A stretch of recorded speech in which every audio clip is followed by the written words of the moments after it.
Mbadi. Thank you, Mr. Speaker. Mr. Speaker, we actually agreed that I would take exactly 5 minutes. I want to leave to that. You actually have less now. Now it means I will just take all the time left. Thank you, Mr. Speaker. Mr. Speaker, quickly, I want to say here on record that I actually participated and was part of the team that was working on the Azimio manifesto. And I've heard many of us talk about what we had provided in our manifesto. And this is the problem of stealing other people's ideas and implementing it wrongly. This is not what we intended or envisaged in our plan to provide affordable housing for this country. Actually, Kenya Kwanza is lacking in creativity, and I want to put it on record, Mr. Speaker, the following. Number one, if you look at this Article 43, the idea behind this article was not for the government of Kenya to provide houses to Kenyans. That was not the objective. Because if that was the objective, you start today by taxing Kenyans or levying fees on Kenyans to provide houses, yet this article talks about other things. One of them is that Kenyans should be free from hunger and to have adequate food for acceptable quality. The other one is to clean and safe water. Are you telling us that tomorrow, after this levy, we should expect another levy to provide food to Kenyans?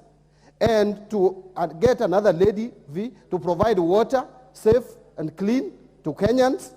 And to provide security, social security? That is not the way to do it. Mr. Speaker, this House must rise to the occasion and stop the government of Kenya from extorting employed Kenyans, because this is extortion. We are having a government that is turning itself to extortionists.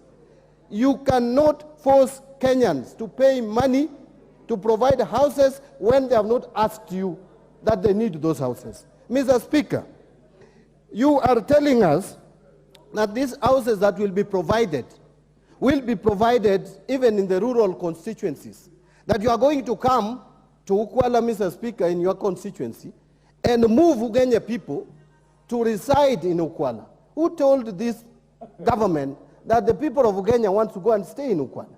Who told them that my people in Suba South, which I've represented for 15 years, want to go and reside in Sindo, Magunga, or Nyandiwa? That is not what they want. Most of my constituents can live.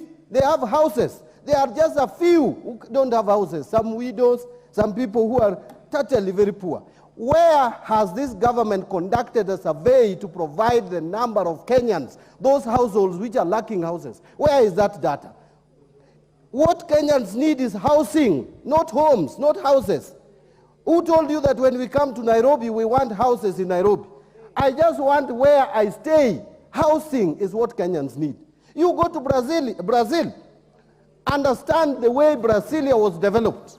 Mr. Speaker, what the government needs to do is very simple. The cost of construction the cost of a home or a house, 40% of it is land. If you add to social amenities, it goes beyond 50%. What a responsible government would do is to have money, a rearrange budget of the government to provide money through our taxes, which we have already paid anyway. Remove corruption in government. Make money available. Get land. And once you have the land, make sure there are roads leading to that land.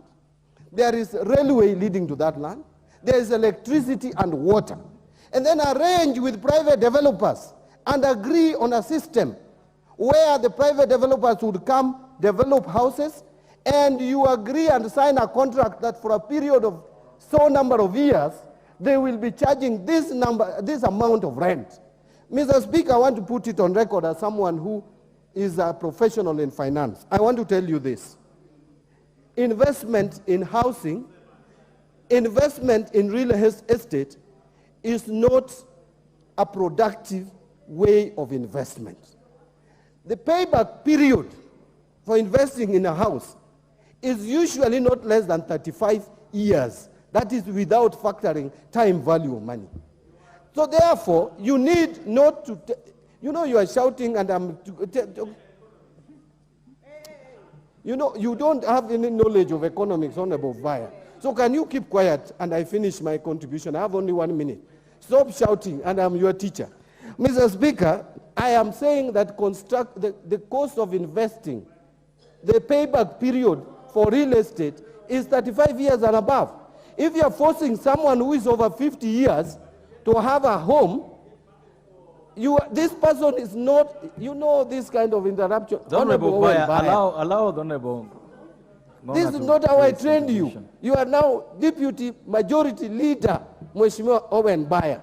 Deputizing Kimani Chungwa, please keep quiet when members are making their contribution. Take notes so that when the time comes, you respond.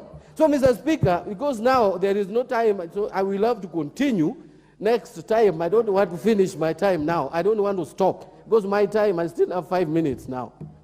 Mr. Speaker, I want to say very clearly and categorically that look at this bill critically. You are simply taxing Kenyans. It is taxation. We have fines, we have fees, we have taxes, and we have levies. What the government of Kenya is doing is fining Kenyans who are employed at the rate of 1.5%. Why are you levying a fine on employees of this country? What have they done to the government of Kenya Kwanza that they should be fined 1.5% of their gross salary to provide houses which they don't need?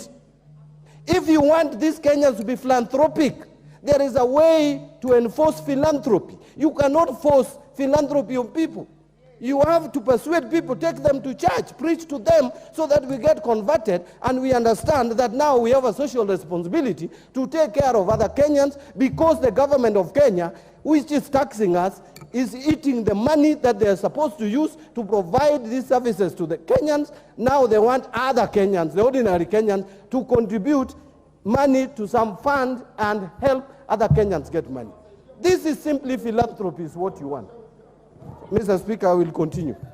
Thank you so much, members. I think you've had a very robust debate on this matter this afternoon. Time now being 7:01.